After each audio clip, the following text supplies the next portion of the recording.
The world recalls the Anunnaki with awe and fear, but who were they? In myths, the Sumerians are depicted as real beings, tired and occasionally fighting, not as ethereal deities. Across the planet, massive monuments and legends of giants appear to tell the same story. Beings descended from above, they guided humanity, perhaps dominated or even created it. They were gods. They were symbols. Or were they visitors from a distant world, from the planet Nibiru, which could return one day? Today, we will take an extraordinary journey into our darkest past and discover a story that transcends myth and becomes history. But before we begin, as always, we invite you to subscribe to the channel to support our work and not miss the upcoming videos. When 19th century archaeologists brushed the dust from the ruins of Mesopotamia, what emerged were not only tax records and inventories of goods, but extraordinary stories. Stories engraved on clay with cuneiform writing, stories that didn't just list things, but dared to explain where we come from, why we exist, and what the relationship between humans and gods is. Among these texts, one of the most extraordinary is the myth of Atrahasis, dating back to the 17th century before Christ, which opens with a disarming scene. Not the glory of the gods, but their toil. The toil of the gods was great, the work heavy, the misery abundant. For 3,600 years they endured the labor day and night. They groaned. The gods, not as distant blessed beings, but as weary figures crushed by a burden. And when the weight becomes unbearable, the unthinkable happens. The Igigi, the lesser gods, rebel. They set their hoes on fire, threw down their work baskets, gathered together and marched against the house of Enlil. It's a scene of revolt, an image that seems closer to a social chronicle than to a myth. The workers abandoning their tools, the servants appearing before the Lord, asking for change. This is where the text introduces the solution, the creation of a new race, humanity. But before getting to all this, we need to understand who these beings really were, called Anunna or Anunnaki. The term itself speaks. An is the god of the sky, the supreme deity of the Sumerian pantheon, who is the earth. Anunna means offspring of An, literally referring to those who came down from the sky to earth. In the text, they weren't just local deities linked to a river or city. They were cosmic figures and destiny judges.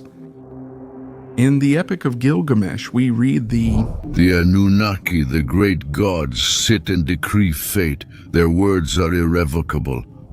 Not just protectors or creators, but lawmakers, cosmic judges no one can contradict.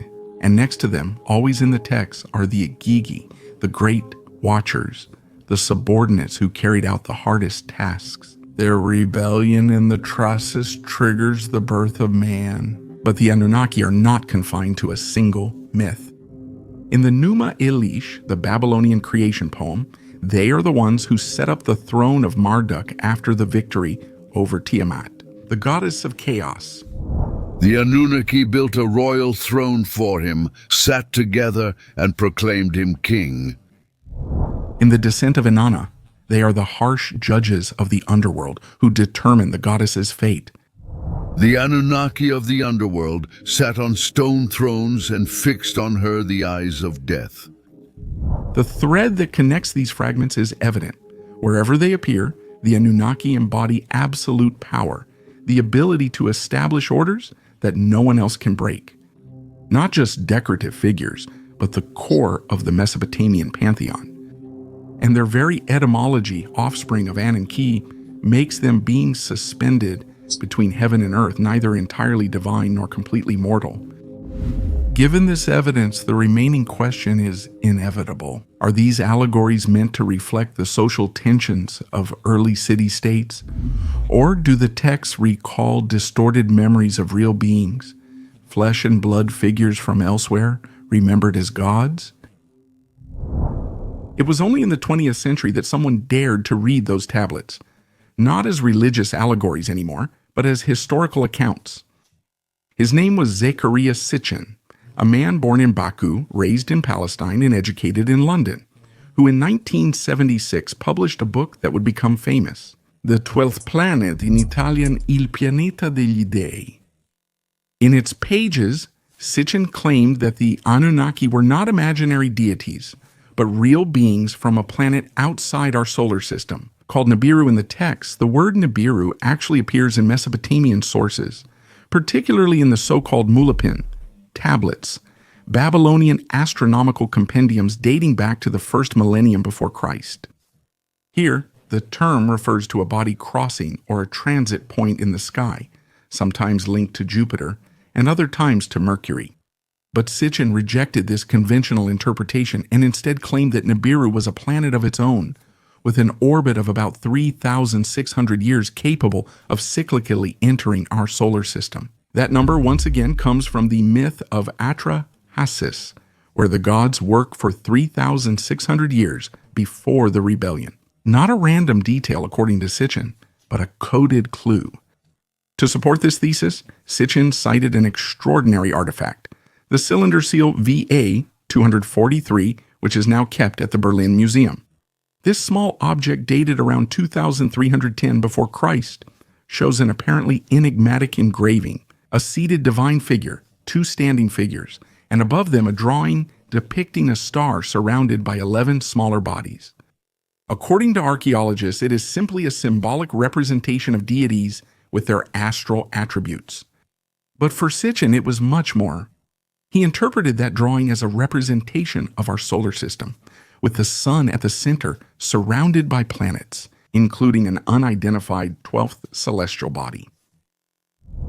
The seal shows the sun at the center and around it 11 planetary bodies. If we exclude the moon, which is not a planet, and instead include Nibiru, then the count becomes exact. The sun, the moon, and 10 planets. It is the oldest known depiction of our solar system. Of course, the academic community has rejected this interpretation. Assyriologists point out that the supposed sun depicted on the seal actually has the typical shape of a star with rays. The Mesopotamian iconographic tradition attributes this to a generic celestial body, not to our central sun. The surrounding planets would just be decorative symbols, not an astronomical map. The fascination with that image endures, mainly because it is undeniably a celestial depiction, stylized with unique elements. If the Sumerians truly knew of a planet invisible to the naked eye, the inevitable question, how did they obtain this knowledge? Modern science has never confirmed the existence of Nibiru, although in recent decades astronomical hypotheses about a hypothetical planet have multiplied. 9. A large body that would influence the orbits of comets in the Kuiper Belt with its gravity. A study published in 2016 by Konstantin Batygin and Michael Brown from Caltech, based on mathematical calculations, hypothesized a planet of about 10 Earth masses located hundreds of billions of kilometers from the Sun. It's not Nibiru and doesn't have a 3,600-year orbit, but just the possibility that a large unknown body exists at the edge of our solar system has rekindled interest in ancient legends that maybe, just maybe, hold a trace of memory. Sitchin, however, went beyond astronomy. He didn't just say that the Anunnaki came from Nibiru, but also described the reason for their journey, the why. He said the Mesopotamian text described an environmental crisis impacting the gods' planet. The atmosphere of Nibiru was deteriorating, and the only way to repair it was to disperse gold dust in the upper atmosphere, which would reflect and retain the sun's heat. That's why the Anunnaki were obsessed with Earth, a planet rich in gold. And once again, Sitchin found support in the words inscribed on the clay in the other aces. When the Igigi rebelled, the labor was said to be too much and the burden unbearable. Phrases that he believed referred not just to farming or construction, but also to the difficulties of mining, a task so heavy that it sparked the revolt. The image that takes shape is clear. An extraterrestrial civilization driven by necessity comes to Earth to set up mining colonies and exploit its resources. And in this scenario, man is not born by chance. He is not the result of a gratuitous divine act, but the consequence of a technical problem to be solved. The revolt of the Igigi puts the Anunnaki in front of a problem they could not ignore. Who would carry out the hard work necessary to ensure the survival of their project on Earth? The tablets of Traces tell that it was then that Enki, the god of wisdom and deep waters, proposed a radical solution to create a new race of beings shaped from the matter of the earth but animated with the essence of a god. A passage from the tablet, translated by Lambert, explains the decision. Let man bear the work of the gods. Let man bear the burden of Enlil. Let man bear the toil of the gods. It's a blunt passage as it doesn't hide creation's purpose. Man is not born free. He is not born to please or worship, but to replace the rebellious servants and relieve the gods from the burden of work. Not by chance, shortly after, the narrative specifies the technique of creation. They will mix clay with the flesh and blood of a god, and thus man will bear the mark and his spirit will be bound forever. Here the detail is surprising. The clay, an earthly material, is mixed with the blood of a sacrificed deity, and it is precisely this act that transmits the divine spark to man. It's an image that will return with other nuances in later traditions, in the Hebrew Genesis, where God shapes Adam from the dust of the ground. Then the Lord God formed man from the dust of the ground and breathed into his nostrils the breath of life. Or in the Egyptian myths where Khnum shapes men at the potter's wheel. But in the Mesopotamian version, unlike the biblical one, the divine element is not breath, but blood, the very substance of life. Sitchin read in this passage a symbolic language that actually concealed a technical process. For him, the clay was not simply the mud of the Mesopotamian rivers, but a metaphor for biological matter, perhaps the egg of a terrestrial primate. Divine blood, however, was the DNA of an Anunnaki. What the texts describe as a ritual act, he interpreted as a genetic engineering operation, the creation of a hybrid between Homo erectus, who inhabited the earth at that time, and the gods from Nibiru. The experiment's result was named Adamu. It's easy to see the similarity with the Hebrew word Adama, meaning soil or earth from which Adamu is taken in the Bible. The Sumerian tablets describe the Eden, a fertile plain between the Tigris and Euphrates, as where the first men were shaped. For Sitchin, this term could only echo the biblical Eden.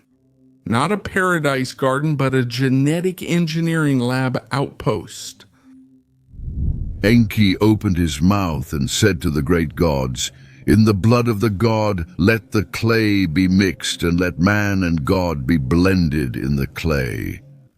The term blend in this context seems to suggest a precise action, joining two elements to produce a third, not an act of magic, but a technical procedure. The Akkadian and Babylonian sources, in turn, reiterate the concept. Man is the servant of the gods. In a hymn to Marduk, in fact, it reads, "He created humanity, imposed the work of the gods on men so that the gods would be free." So, not only in the Traces, but also in other texts, man is born with a specific purpose, to lighten the burden of his creators. Sitchin takes his reconstruction even further. If the Anunnaki intervened genetically, it could explain the sudden leap from Homo erectus to Homo sapiens about 200,000 years ago, a leap that even today anthropologists struggle to fully explain. In his view, Adamu was not a man born out of nothing, but a hybrid, the first specimen of a species designed to obey and work.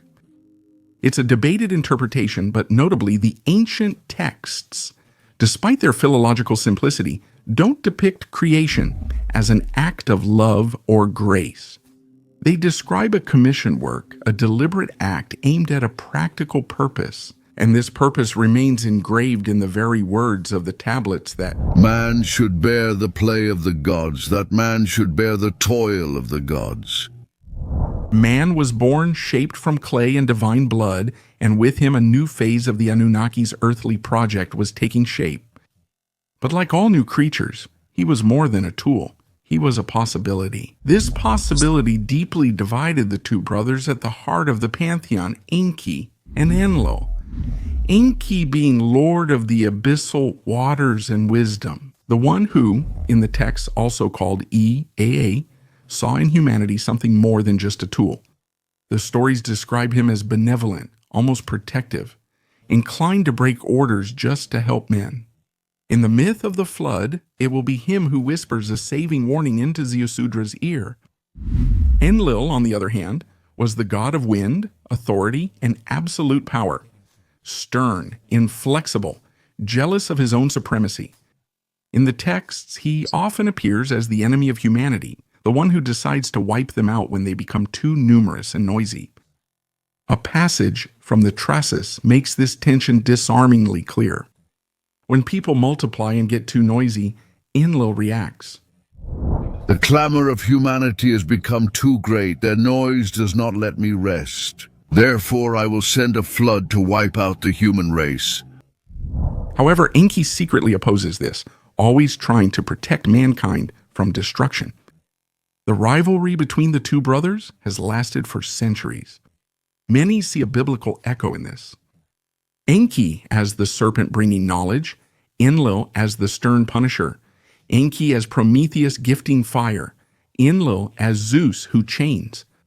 But in the Sumerian text, these are not metaphors. They are political decisions, divergent strategies about what to do with the newly created being.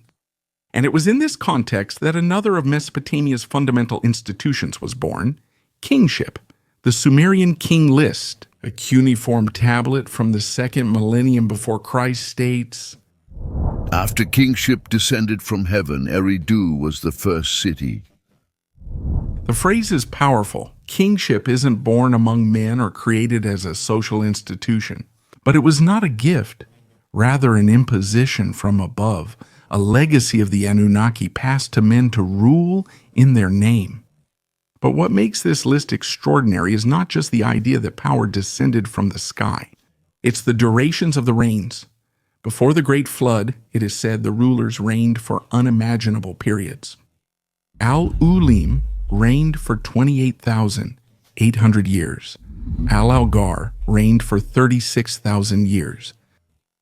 Numbers that defy any logic, tens of thousands of years for a single king. Traditional scholars see this data as symbolic, possibly numerical multiples, with ritual value or exaggerations to highlight the past's greatness. However, those who view these texts as historical memory argue they are not symbols. Those kings were not men, but the Anunnaki themselves, or direct hybrids with divine blood, whose longevity came from a different biology, from a planet where time itself flowed at a slower pace. The numerical detail once again becomes a clue. If Nibiru orbited the Sun every 3,600 years, its beings' lifespans weren't comparable to ours. 1 year for them was a shar for us, writes Sitchin, linking the orbital cycles to the Sumerian numerical system. In other words, the kings didn't live 30,000 human years, but 30,000 of their years, which equaled a different amount of our time. So the Sumerian king list, which at first glance seems like a simple royal chronicle, becomes in the alternative reading the testimony of an era when the gods themselves walked among men, ruled over them, and left as their only legacy those impossible numbers inscribed in clay. And when the flood swept everything away, the list changes tone. After the cataclysm, the reigns become shorter, closer to human order. Hundreds of years, then decades, until they reach more plausible durations. It's as if, after the catastrophe, kingship was permanently transferred to humans, but in a reduced, limited form. A faint remnant of ancient power. Amid Enki and Enlil's conflict, benevolence versus severity, protection versus domination, man found his place, no longer a pure servant, but not yet free either. Ruled by kings who claimed divine authority, kings believed to have descended from heaven, possessing blood not entirely of this world. This is a crucial point in our history, because when the Sumerian king list solemnly states that kingship descended from heaven, it's not just talking about a political power, but about a theological principle. The authority to rule does not belong to men, but is transmitted from a higher plane. And this is an idea that is not confined to Mesopotamia, but is found in different forms in almost all the great ancient civilizations. In Egypt, for example, the figure of the pharaoh was not conceived as that of a simple human ruler. The pharaoh was Ra's son, Horus's living incarnation and guarantor of Ma'at's cosmic order. He did not rule in the name of the gods, but as a god himself. It is no coincidence that the pyramid texts inscribed in the tombs of the Old Kingdom proclaim, King, a god born from a god who returns to the sky to sit on the throne of Osiris. The idea of a ruler with divine blood legitimized to reign because he carries an otherworldly essence was therefore already fully rooted. But while in Egypt this divinization was perhaps only a symbolic ritual act, in Mesopotamia the list of kings seems to suggest something more radical. The first kings were not humans, but superhuman beings, long-lived and powerful, meant to rule for tens of thousands of years. But as we were saying, the theme of kingship as a divine inheritance also reappears in other cultures. In imperial China, the mandate of heaven was more than ideology. It was a cosmic principle. Power was granted by Tian, the sky. An emperor who lost virtue also lost the divine mandate, justifying his downfall. In Vedic India, kings were often described as born from the gods, and their power came directly from the protection of Indra or Varuna. And again in biblical texts, especially in the Book of Kings, royal authority is presented as a direct choice of God. Saul is anointed by Samuel because the Spirit of the Lord is upon him. David reigns not by his own merit, but because God has chosen him. I have established my king upon Zion, my holy mountain. These traditions ultimately reflect the principle from the Mesopotamian tablets. Kingship descends from above, not from men. But elsewhere, it's just a spiritual idea or political myth. The Sumerian king list is the only document that dares to record it, with concrete numbers, with reigns of immeasurable duration, almost as if to say, these rulers were not like you. They did not belong to your flesh. It's no surprise that many later cultures viewed kings as surrounded by a divine aura. From Egyptian pharaohs claiming descent from Ra, to biblical kings chosen by God, to medieval monarchs ruling by God's grace. The echo of that ancient Sumerian formula continues to resonate, perhaps even to this day, in our technological societies. But that's another story we'll tell you in a future video. What if kingship from the sky was viewed as an institutional connection between people and gods? Mesopotamian and biblical traditions also speak of a much more intimate and transgressive connection. Celestial beings uniting with earthly women. Sumerian texts mention hybrid demigods born from unions between the Anunnaki and mortals. It's no coincidence the same theme dramatically reappears in Jewish traditions. The Book of Enoch, an apocryphal text, probably written between the 3rd and 1st century before Christ, excluded from the biblical canon, but revered in many early Jewish and Christian communities. It tells a story with the feel of an ancient forbidden memory. According to Enoch, a group of 200 angels called the Watchers was sent to earth to watch over mankind. Over time, these beings stopped following their task and, drawn by the beauty of earthly women, chose to join them. When men multiplied and beautiful daughters were born to them, the Watchers, sons of heaven, saw them and desired them. And they said to each other, "Let us choose wives from among the daughters of men and have children with them." The leader of this rebellion was named Shemiasa. The text states he, afraid to act alone, proposed they all swear an oath together. Everyone would take part in the forbidden act so that no one could turn back. Then they swore an oath and bound themselves with curses. There were 200 in all, and they descended upon Ardis, the mountain that is in the days of Armenia. This is impressive since we have a specific place, exact number, and binding oath. So it appears to be more like a direct account of an event than a myth. From these unions, the Nephilim were born, giant hybrids of stature and superhuman strength. The Book of Enoch describes them as insatiable devourers. They gave birth to giants 3,000 cubits tall who devoured all the labors of men. When men were no longer enough, the giants turned against them and devoured humanity. They began to sin against birds, beasts, reptiles, and fish, and to devour one another, drinking blood. It is a tale of extreme violence, in which the hybrids become predators, not only of man, but of all nature. The biblical memory offers a shorter but equally powerful echo. In the book of Genesis, we read, in fact, "The sons of God saw that the daughters of men were beautiful, and took as wives those whom they preferred. In those days there were Nephilim on the earth, when the sons of God joined with the daughters of men and had children by them. These were the heroes of ancient times, famous men." The Jewish tradition called these hybrids Nephilim, from the root to fall meaning to fall.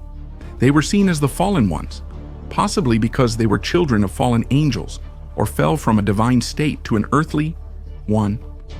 In Mesopotamia, fragmentary texts mention powerful men, demigods with exceptional abilities, descended from forbidden unions.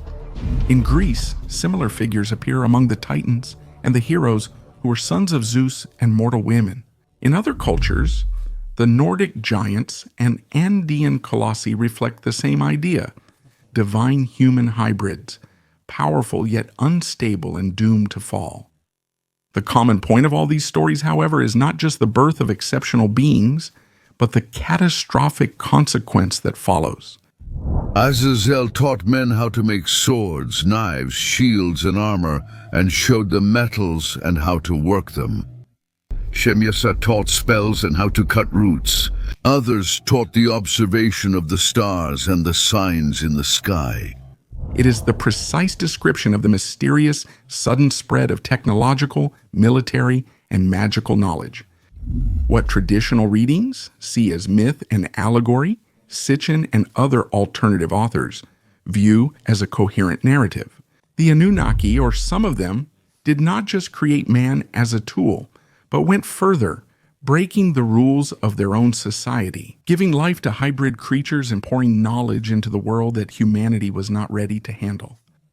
Mesopotamian tablets and biblical apocryphal texts, though different in origin and language, appear to share a common memory. Sky beings, forbidden unions, giant offspring, wars, destruction. In every version, the rebellion ends the same way, with divine judgment and the decision to cleanse the earth with a flood. When you read the words from the Book of Enoch, which describe the Nephilim as devouring giants, capable of lifting stones that hundreds of men could not move, the mind naturally turns to legends found around the world.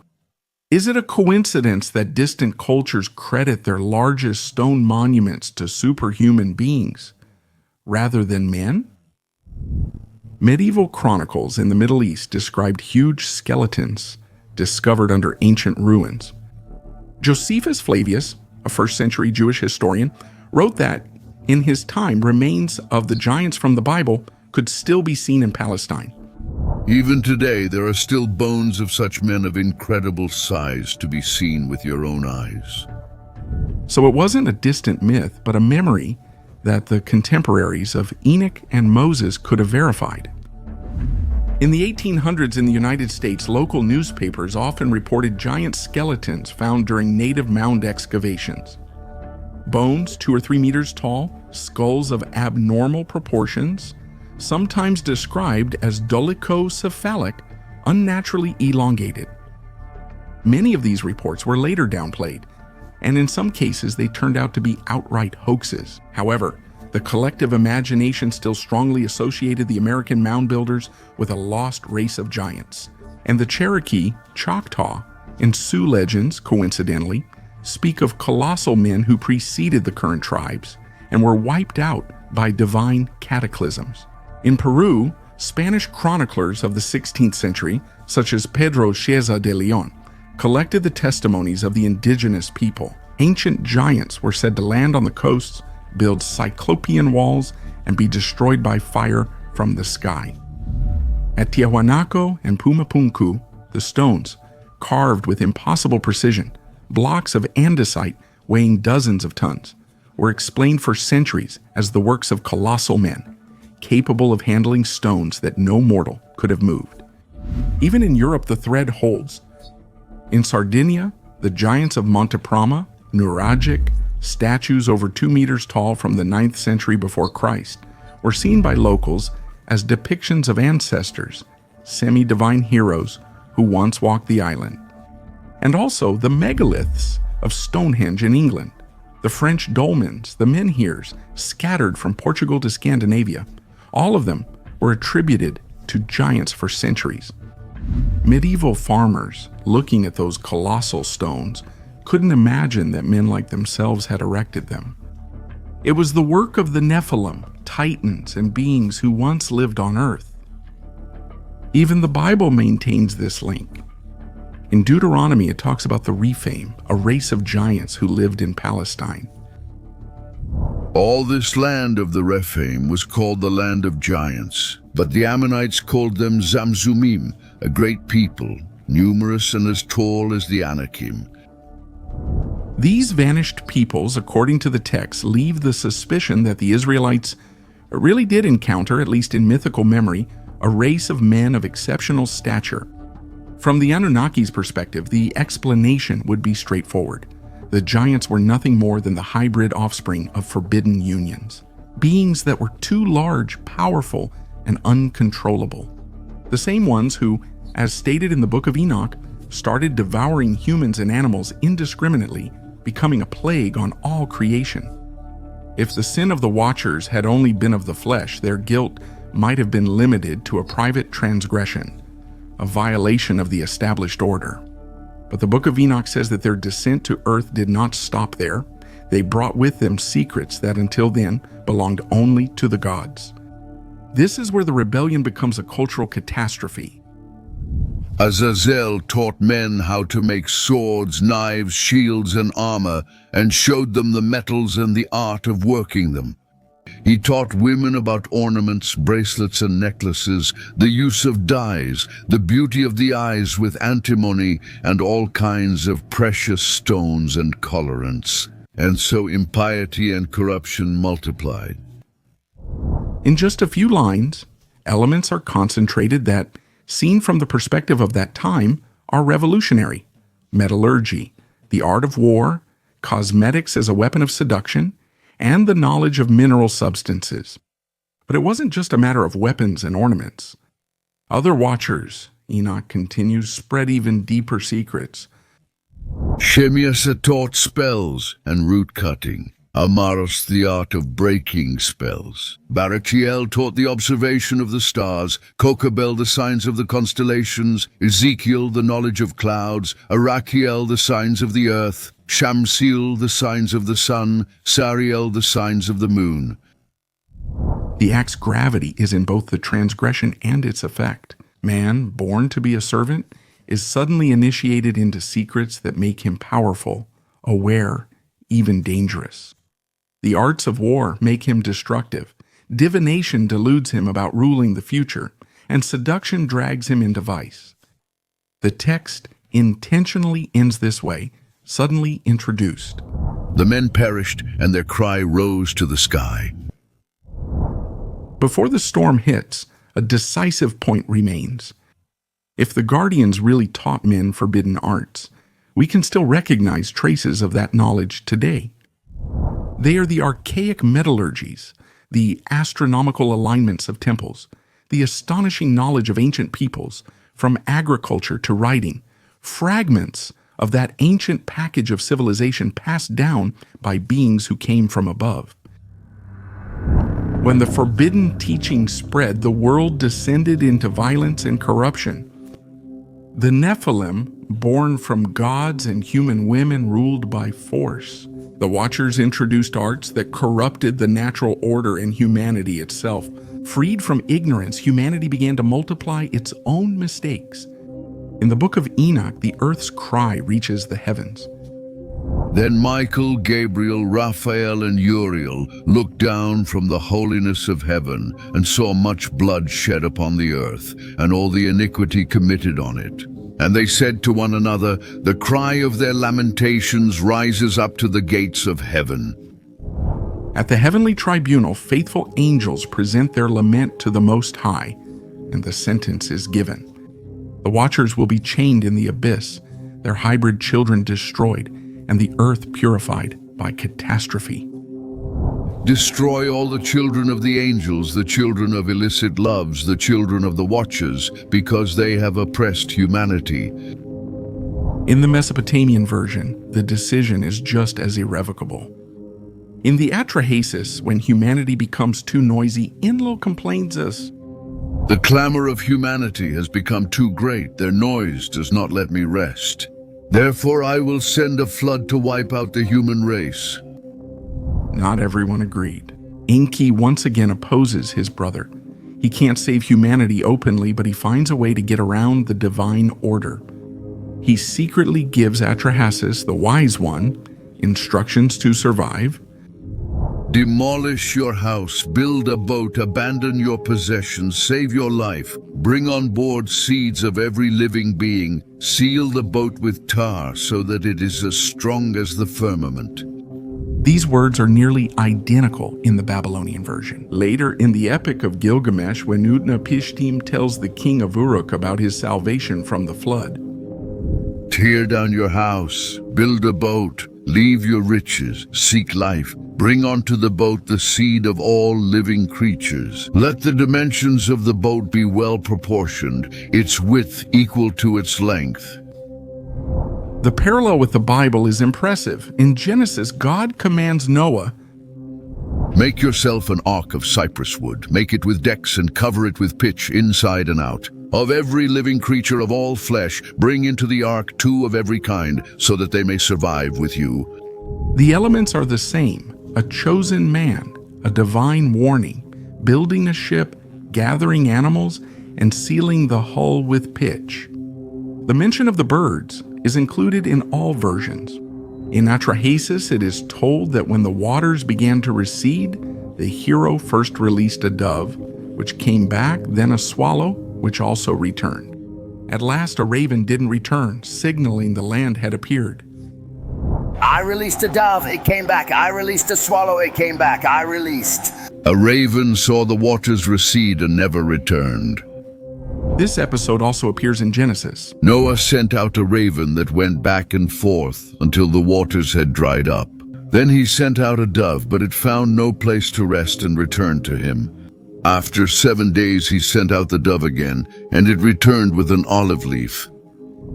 Whether we talk about Atrahasis, Utnapishtim, or Noah, the structure of the story remains unchanged.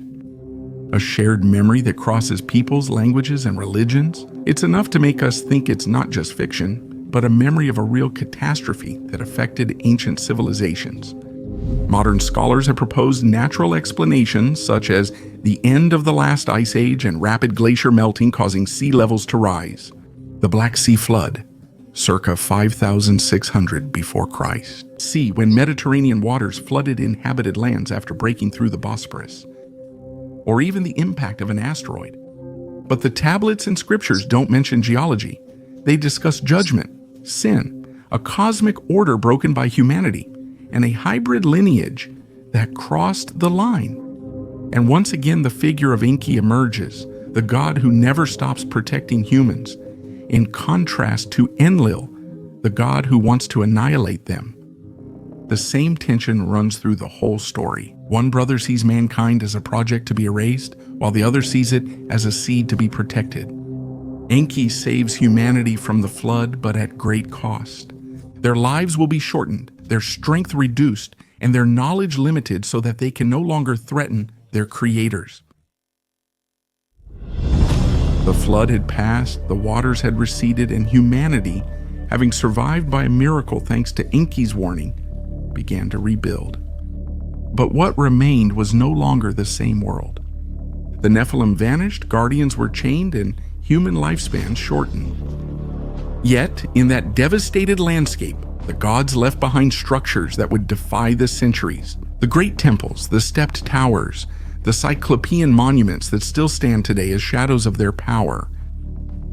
In the Mesopotamian tablets, the ziggurats are described as more than just buildings. The inscription of Ur-Nammu, king of Ur in the 21st century before Christ, speaks of the ziggurat as a direct connection with the divine.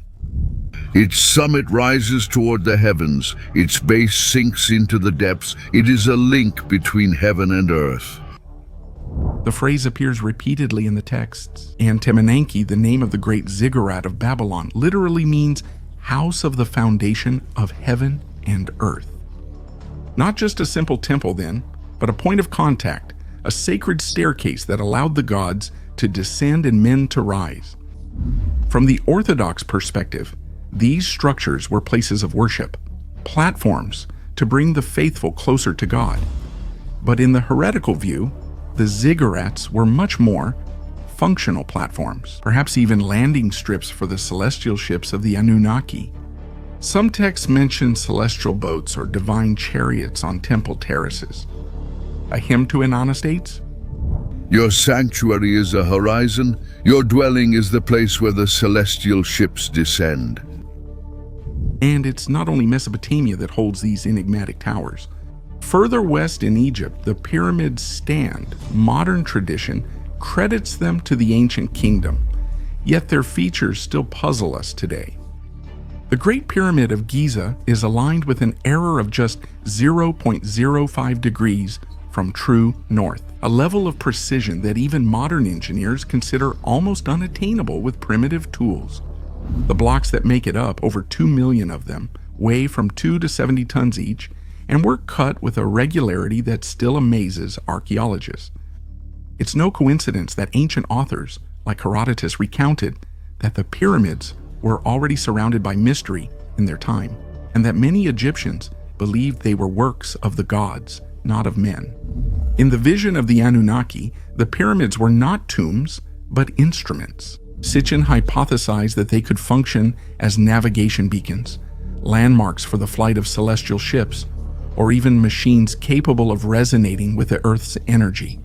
The ancient name of the Great Pyramid, Akhet Khufu, means the horizon of Khufu, suggesting a meeting point between sky and earth. While Mesopotamia and Egypt have towers and pyramids, Lebanon presents another mystery, the Trilithons of Baalbek. 3 limestone blocks, each around 1,000 tons, form the podium foundation of the Temple of Jupiter. Archaeologists say the Romans built the complex in the 1st century AD, but no one knows for sure who transported and placed those colossal stones, nor by what means. It's not surprising that local tradition attributed their origin to giants who once inhabited the region. The same pattern is repeated in South America. At Pumapunku, on the Bolivian highlands, blocks of andesite weighing 100 tons are carved with perfectly interlocking cuts, similar to mechanical work. The Inca, when they arrived in the region, did not claim authorship of those works. They said that they were built by beings who came before them, giants or gods, and that they had not made them, that they inherited ruins from a past too ancient to be remembered. Everywhere, then, the same pattern. Monumental structures defying time and logic, credited to superhuman beings. In texts, a language that always returns, symbols, metaphors, or clues, hinting at a presence the ancients didn't fully understand but wanted to record. Over centuries, the great works stood unmoving, sentinels of a lost time. But the gods who inspired them grew increasingly rare. The Mesopotamian chronicles speak of a time when the Anunnaki walked among men, gave orders, judged kings, and determined destinies. Gradually, their direct contact faded, and their presence grew increasingly elusive, filtered through priests and rulers. The Sumerian king list notes this exact break. Before the flood, millennial kingdoms numbers that defy imagination. After the catastrophe, however, the duration of the kingdoms drops drastically, hundreds of years, then tens. It's as if the era of the gods had come to an end, and in their place, men, mortal kings, had taken over, but they still continue to proclaim themselves as bearers of a kingship descended from the heavens. However, it was not a total abandonment. Some texts suggest that the kings themselves were partly hybrids, children or direct descendants of unions with the gods. The poems allude to semi-divine rulers, men endowed with superior strength and wisdom. Gilgamesh, for example, is described this way: 2/3 god, 1/3 man.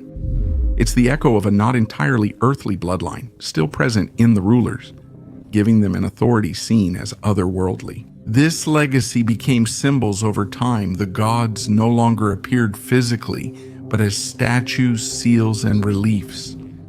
In the temples, the priests claimed to transmit the divine word, and the people saw them as the only intermediaries with the heavens. But the memory of direct contact stayed in poems and songs. Sitchin saw this process as indicating Nibiru's return. If the Anunnaki had come to extract gold and solve a crisis on their planet, then once they had gathered enough, or perhaps once the need had lessened, they had no reason to stay any longer. Their visits to Earth grew increasingly rare and eventually stopped. What remained were earthly dynasties that claimed their legacy, cyclopean monuments that testified to their power, and myths that turned their memory into religion. Notably, the first major theological systems emerged during this period. The ordered pantheon, the written laws, the complex rituals. It's as if, in the void left by the gods, man had to invent a religious apparatus to fill the absence. But it doesn't seem like it was completely invented. It was an effort to preserve a trace of a contact now in the past. And yet here and there the echo of a promised return survives. In a Babylonian hymn it reads, "When the gods return, the heavens will open and the earth will know their glory once again." Is it the dream or perhaps the fear that the distance is not final, and that the children of An and Ki may one day descend from the sky again to reclaim what they had left unfinished? At this point, the question becomes inevitable. Were they truly gods, or were they simply symbols, allegories of cosmic forces and social hierarchies? Orthodox archaeologists have no doubts. The Anunnaki belong to the world of myth, and the impossible numbers in the Sumerian king list are poetic exaggerations. Yet the consistency with which stories of gods descending from the sky, forbidden unions, giants, and floods appear in different cultures, from the Near East to the Americas, leaves room for suspicion. Perhaps they are not isolated fantasies, but fragments of a collective memory that has been distorted, reinterpreted, and passed down by word of mouth for millennia. If that were the case, then the Assyrian reliefs with winged figures and the wide open eyes of Sumerian statues, the inscriptions that speak of kingship descended from, they wouldn't be just art or religion, they would be signs of a real contact translated into a language that ancient peoples were able to understand. And so today, as we contemplate those stones, the question remains unanswered. Between history and legend, were the Anunnaki merely symbols of cosmic powers or actual visitors who truly walked among men? It's impossible to say for sure, but maybe that's their most powerful legacy. They left a mystery that still challenges us, making us question if we are truly alone, or if our history is rooted in a sky older and more mysterious than we admit. Amid the ruins of Uri, the pyramids of Giza, Baalbek's cyclopean walls, and Pumapunku's carved stones, the same echo remains that our world, so fragile and recent, might have been forged by hands that were not only human. There is no definitive answer. There is only the choice that each of us must make. To look at the words of the Sumerians as ancient fables or as chronicles that hide the truth of a forgotten encounter. What if one day, looking up, we saw the wandering star the Sumerians called Nibiru again? Maybe we would realize that the question never disappeared. Not if they will return, but when. Having reached the end of this long, fascinating journey, we are truly curious to know your opinion. Let us know in the comments what you think. And if you like the video, share it and give it a like. And if you want to support our work, don't forget to subscribe to the channel. For you, these are simple actions, but for us, they are essential. See you in the next story.